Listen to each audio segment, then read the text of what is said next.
just like the sound of it. Bedford. Could you just, if I say Bedford, could you give me a Bedford back? Bedford. Bedford. It's nice, isn't it? It's a lovely sound, Bedford. It's like someone falling down a very short flight of stairs. Bedford is located in the central northern part of Bedfordshire, in eastern England, and 50 miles north of London. And we get Look East as our BBC local station. One of Bedford's most famous celebrities is the current England cricket captain Alistair Cook, who went to school here in Bedford, as did Monty Panacea, who lived in Queen's Park, which is where we're picking Andy up from. We are heading to our first location for the day, and that is a tour of the Panacea Museum. This house on the right here, this is called the Ark. Now this house has been empty, or was, you can see now someone's rented it, but for the last 100 years that was kept as empty and prepared, ready for Jesus' return, because of course when Jesus came back at the end of the world, it would be to Bedford, because Bedford was the original site of the Garden of Eden. Yeah, on your left here, this allotment, so this would have been the original site of the Garden of Eden. This was a community allotment for about 100 years for all the residents of the Panacea Society. Inside we're going to see the box, which the box has Joanna Southcott's writings, which were the writings of what would happen at the end of the world. They basically tell us what we should do. And the idea was the box would only open when the end of the world was upon us. This building was never lived in. It was purchased by the Panacea Society to house 24 bishops to come and stay and to open the box. And people became members of the Panacea Society across Europe. She still didn't, even after the murder, she still didn't abandon it. No, they found ways of rationalising it. As you come out of Bedford Station, well, there used to be, it's changed now, but the slogan, there was a Bedford slogan, which was eat, work, play. Brilliant. When you put it like that, it doesn't seem worth it. Hi guys, everyone in. Over the last 300 years or so, Pilgrim's Progress has been the world's second best-selling book. And soon John Bunyan got in trouble, and he himself was arrested in November 1660 for preaching to an illegal gathering. So he was arrested and kept in prison for nearly 12 years.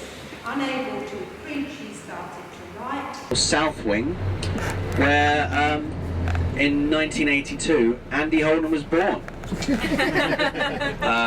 We can't stop for a photo, but it's still a working hospital today. It's actually the South Wing. We also have a North Wing, which is much more administration and such, up in the north of Bedford. And shortly, when we take a right here, we will cross, not the town bridge yet, that'll be later. We also have another claim to fame here in Bedford.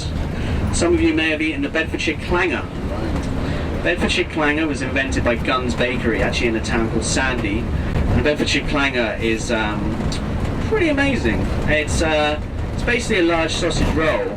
However, one end is savoury and one end is sweet. And it was designed as one snack to be eaten warm. And it was full of brickworkers, and they literally would have dinner, lunch. Yes, you can turn that. The other slogan they had in was the you might have passed it, probably said it, Bedford, town of markets, or market town, as we used to call them. It's market day, it's market day, it's market day in Bedford. So I was thinking of slogans for Bedford, instead of eat, work, play, or town of markets. I thought Bedford, so good they named it. And these two hangars are where they stored the R100 and R101 airships, which were built in late 1920s. And they were the biggest buildings built in Britain at the time. And I thought I wanted to do something about that, so I thought I'm going to write a musical about the R101. And I ended up with a 3.5-minute song, but I was fascinated by it. And I read a book about the subject, and then I was an expert. And then I read a second book which contradicted the first, and now I know nothing. It was the biggest ship that ever flew, bigger than the QE2, built from canvas, steel and glue, and 100,000 oxen's intestines. Woo! Fantastic. Back to London.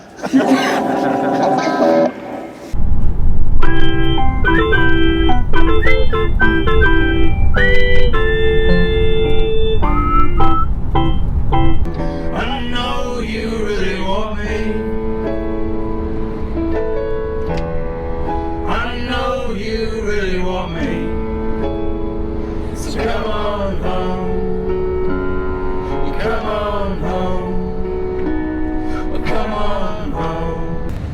As they vanished among the trees, the first flakes of snow began their slow dance downwards, and the forest trees of the land of stories were left to themselves. That was beyond a joke. He would think then of the promise that he had made to the tiger at the end of an orchard on a chilly autumn day.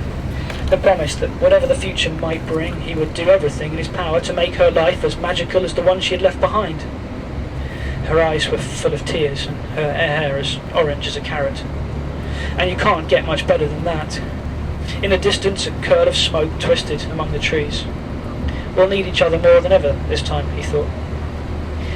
There were harder battles to come. Together we'll be ready. For he realised that now he truly walked in the footsteps of his father.